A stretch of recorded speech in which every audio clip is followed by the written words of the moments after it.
mi te lai dip dap in tin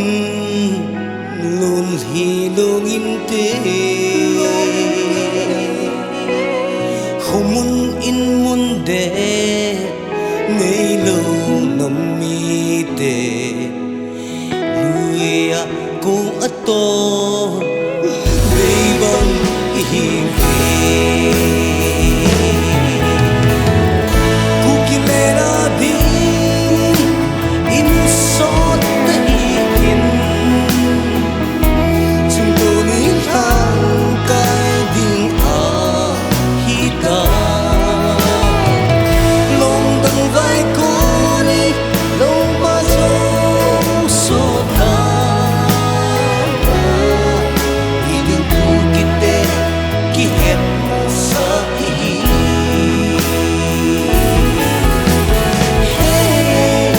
iding tu kite ki het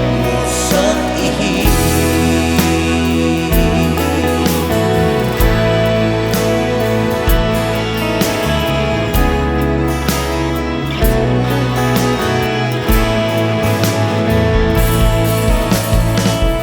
Minister officer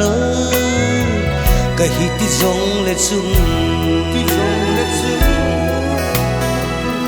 gam le go nei lo nam mi te ihive sim zong le zang va banga ki te ka na hai re thang tom na ni jin ku ki hang tha te kukilen adin in sot kahikin chung to mi hang kai ding a hita lom bang vai ko ni lo ma zo so ta iding tu kite ki het sa ihi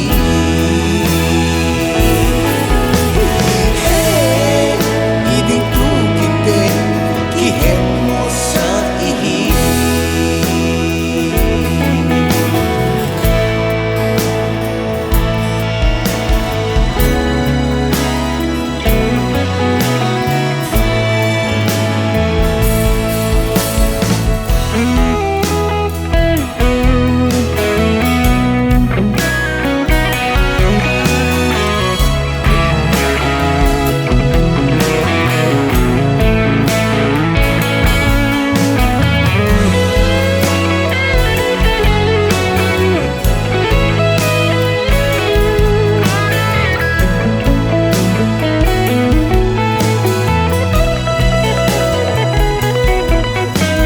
kukilen muna din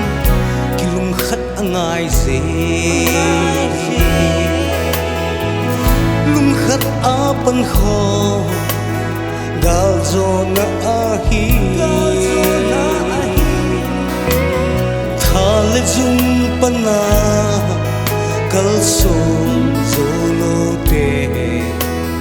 lutin ni zum pan pi inampi si pai te